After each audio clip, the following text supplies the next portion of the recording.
பேரன்பு கொண்ட சொந்தங்கள் யாவருக்கும் வணக்கம். நம்ம சேனல்ல ரொம்ப நாளாக ஃபாலோ பண்ணிக்கிட்டு இருக்க ஒரு நண்பர் ஜான் அப்படிங்கிற ஒரு நண்பர்.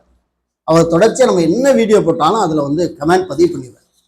ஸோ அப்படிப்பட்ட ஒரு நண்பர் தமிழ்நாடு தகவல் ஆணையம் போய் ஒரு அற்புதமான ஒரு தீர்ப்பை வாங்கிட்டு வந்திருக்கிறாரு. அதை நமக்கு அனுப்பி, ஆனால் அந்த தீர்ப்பை குறித்து நீங்கள் உங்கள் சேனலில் சொன்னீங்கன்னா எண்ணிலடங்காத நம்முடைய நண்பர்கள், அதுவும் குறிப்பாக அவர் ஒரு கிறிஸ்தவ சமுதாயத்தை சார்ந்தவர், அதனால் அவர் இந்த கிறிஸ்தவ சமுதாயம் சார்ந்ததான தகவல்களை அவர் பள்ளிக்கூடத்தில் தகவல்களை கேட்டிருக்கிறார்.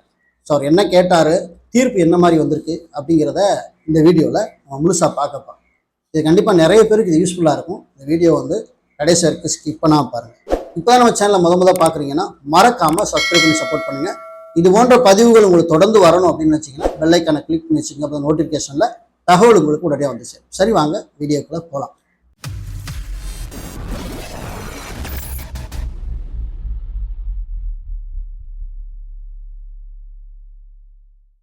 நம்ம நேற்று முன்தினம் நினைக்கிறேன், அதாவது இந்த நவோதயா பள்ளி, தனியார் பள்ளிகளில் தகவல் பெறும் உரிமை சட்டம் மூலம் நம்ம கேள்வி கேட்டு அங்கே நடக்கக்கூடிய அதாவது முறைகேடுகளை ஆய்வு செய்ய முடியுமா அப்படின்னு கேட்டால் கண்டிப்பாக ஆய்வு செய்ய முடியும் அப்படின்னு சொல்லி ஒருத்தர் தகவல் ஆணையம் போய் ஒரு தீர்ப்பை வாங்கிட்டு ஆய்வு செய்தாருங்கிறத நம்ம ஒரு வீடியோவில் பேசியிருந்தோம். அதே தான் இங்கே சேம். இப்போ அரசாங்க பள்ளிக்கூடத்தை நம்ம தகவல் பெறும் உரிமை சட்டம் மூலம் போய் ஆய்வு செய்வதோ அல்லது அங்கே இருக்கக்கூடிய தகவல்களை கேள்விகளை நம்ம எழுப்பி நம்ம நகல்களை பெறுவதோ ஆச்சரியம் அல்ல. அதே சமயத்தில் அரசு உதவி பெறும் பள்ளிகளில், குறிப்பாக அதுவும் நிறைய கிறிஸ்தவ பள்ளிகள் அரசு உதவி பெறும் பள்ளிகளாக இருக்குது. இப்போ என்னுடைய பையன் கூட கிறிஸ்தவ பள்ளியெல்லாம் படிக்கிறான்னா அரசு உதவி பெறும் பள்ளியாக இருக்குது. ஸோ அரசு உதவி பெறும் பள்ளியில் படிக்கக்கூடிய அரசு உதவி பெறும் பள்ளிக்கு அரசு வழங்கக்கூடிய ₹1 இருந்தாலும் அந்த ₹1 குறித்து கணக்கு கேட்க இந்திய குடிமகனாகிய நமக்கு உரிமை இருக்கு. அதை தான் திரு ஜான் அவர்கள் கேள்வி எழுப்பி அவங்க என்ன செஞ்சிருக்காங்கன்னா இந்த தகவலை பெற்றிருக்கிறாங்க. என்னைக்கு இந்த ஆணை நாள் அப்படின்னு பார்த்தீங்கன்னா 16/6/2026 இந்த ஆணை யாரு முன்னிலையில் வந்தது அப்படின்னா திரு VPR இளம்பருதி MABL MPL மாநில தகவல் ஆணையர் அவங்க தான். வழக்கு எண் பார்த்தீங்கன்னா கம்ப்ளைண்ட் பெட்டிஷன் 14/16/2023 ஜான் அவர்கள் பதிவு பண்ணியிருக்காங்க. மனுதாரர் ஜான், பொது தகவல் அலுவலர் ஆப்போசிட்ல யாருன்னா RC கிறிஸ்தவ பள்ளிகள், பிஷப் ஹவுஸ், அரசு ITI அருகில், கோப்புதூர், மதுரை மாவட்டம். ஓகேவா? ஓகே. இப்போ இந்த வழக்கின் மீது இவ்வாணையத்தில் இன்று, அதாவது 16/6/2026 முற்பகலில் விசாரணை மேற்கொள்ளப்பட்டது. இன்றைய விசாரணையில் மனுதாரர் திரு ஜான் அவர்கள் நேரில் ஆஜராகவில்லை. என்னன்னு தெரியல, போல தமிழ்நாடு தகவல் ஆணைய மேல்முறையீட்டு விதிகள் 2012 விதி 7(2) படி மனுதாரர் விசாரணைக்கு ஆஜராவது கட்டாயமாகும்.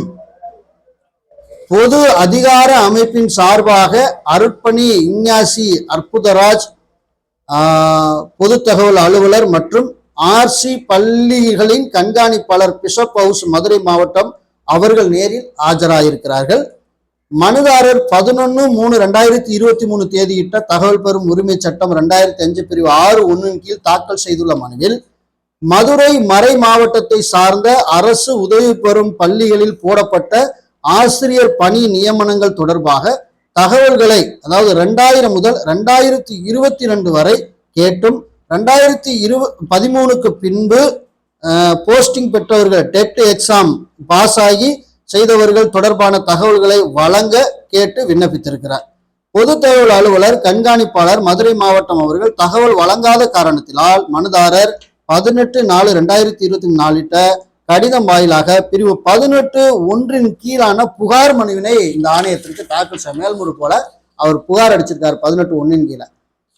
இந்த புகார் மனுவின் அடிப்படையில் இந்த வழக்கு 16/6/2026 அன்று ஆணையத்தின் நேரடி விசாரணைக்கு எடுத்துக்கொள்ளப்பட்டது.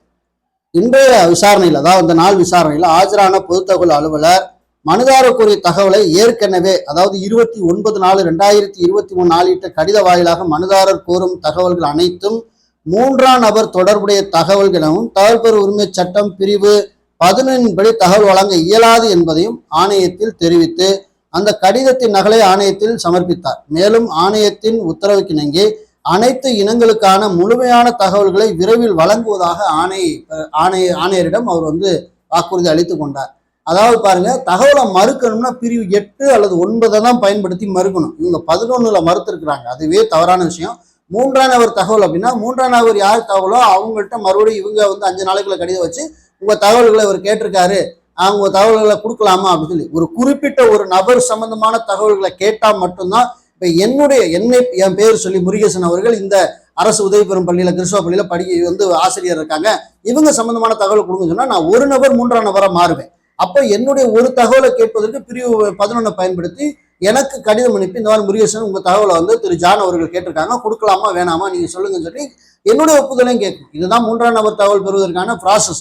இதை அவங்க செய்யாம ஒட்டுமொத்த அவர் தகவல் தான் கேட்டிருக்காரு. இந்த அரசு இந்த உதவி பெறும் பள்ளியில இந்த கிறிஸ்தவ பள்ளியில ஆசிரியர் நியமனம் சம்பந்தமான தகவல்கள் ஒட்டுமொத்தமா கேட்டிருக்கும் போது இது தனிநபர் தகவல் சொல்லி மறுத்திருக்கிறாங்க. இப்ப ஆணையத்துல நான் மேற்கொண்டு எல்லா தகவலையும் கொடுத்துறேன் அப்படின்னு அவங்க பொறுத்தவரை சொல்லியிருக்காங்க. இந்த விசாரணையில மற்றும் ஆவண பரிசீலனை முடிவுல மனுதாரர் ஆஜராகாத காரணத்தினால் மனுதாரரின் தகவல் கோரும் மனுவை பொது தகவல் அலுவலரின் தகவலையும் இணைத்து பரிசீலனை செய்கையில் மனுதாரருக்கு அனைத்து இனங்களுக்கான முழுமையான தகவல்கள் வழங்கப்படவில்லை என தெரிய வருகிறது. எனவே ஆணையம் பொது தகவல் அலுவலருக்கு இறுதி வாய்ப்பளித்து பொது தகவல் அலுவலருக்கு கீழ்கண்டவாறு உத்தரவை பிறப்பிக்கிறது. என்ன உத்தரவு அப்படின்னா, மனுதாரருக்கு உரிய காலத்திற்குள் முழுமையான தகவல் வழங்காத திரு அந்தோணிராஜ் அப்போதைய பொது தகவல் அலுவலர் அவர்கள் மீது தகவல் பெறும் உரிமை சட்டம் பிரிவு 20(1) கீழ் நாள் ஒன்றுக்கு 250 ரூபாய் வீதம் 25,000 ரூபாய் தண்டம் ஏன் விதிக்கக்கூடாது மற்றும் பிரிவு 20(2) படி துறை ரீதியான நடவடிக்கை ஏன் மேற்கொள்ளக்கூடாது என்பதற்கான எழுத்து மூல விளக்கத்தை ஆணையத்திற்கு 7/7/2026 அன்று நேரில் ஆஜராய் சமர்ப்பிக்குமாறு அப்போதைய பொது தகவல் அலுவலருக்கு இந்த ஆணையம் உத்தரவிடுகிறது. தற்போதைய பொது தகவல் அலுவலர் மேற்படி ஆணையை அப்போதைய பொது தகவல் அலுவலருக்கு சார்பு செய்ய உத்தரவிடப்படுகிறது. இப்ப இருக்க பொது தகவல் அலுவலர் ஏற்கனவே வந்து தகவல் கொடுக்க போனார், அவருக்கு இந்த தகவலை கடத்துங்கன்னு ஆணைய இளம்பருதி ஒருத்தர் தான் இந்த மாதிரி என்ன செய்வார்னா உத்தரவு போடுவார்.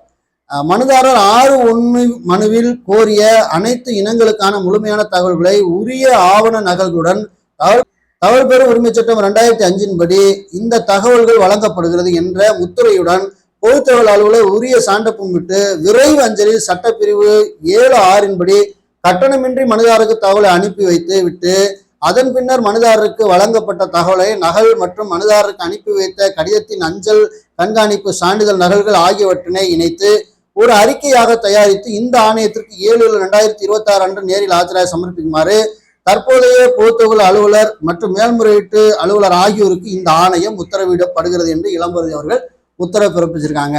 இப்ப அரசாங்க உதவி பெறும் கிறிஸ்தவ பள்ளிகளாக இருந்தாலும் ஆர்சி பள்ளிகளாக இருந்தாலும் அரசுகிட்டே இருந்து உதவி பெறும் பட்சத்துல அங்கேயும் தகவல் பெறும் உரிமை சட்டத்தின் மூலம் நம்ம வந்து என்ன செய்யலாம்னா கேள்விகளை எழுப்ப முடியும், ஆய்வு செய்ய முடியும். ஒரு எடுத்துக்காட்டாக இருக்கிறது இந்த வழக்குடைய ஆணை நம்ம வீடியோக்குள்ள டிஸ்கிரிப்ஷன்ல கொடுத்துருக்கிறேன். உறவுகள் நீங்க எடுத்து பயன்படுத்திக்கிங்க. நம்ம இந்த நாள் வரைக்கும் அரசாங்க பள்ளிகள் மட்டும்தான் நம்ம எல்லாம் மைண்ட்ல இருக்கலாம். மேபி அரசு உதவி பெறும் பள்ளிகளையும் ஆர்டிஐ பயன்படும், அதுவும் கிறிஸ்தவ பள்ளிகள் இந்த மாதிரி பயன்படுத்தலாங்கிறதுக்கு இந்த ஆணை ஒரு முன்னுதாரணமா இருக்குங்கிறத ஒரு தகவலா உங்களுக்கு சொல்லிக்க விரும்புகிறேன்.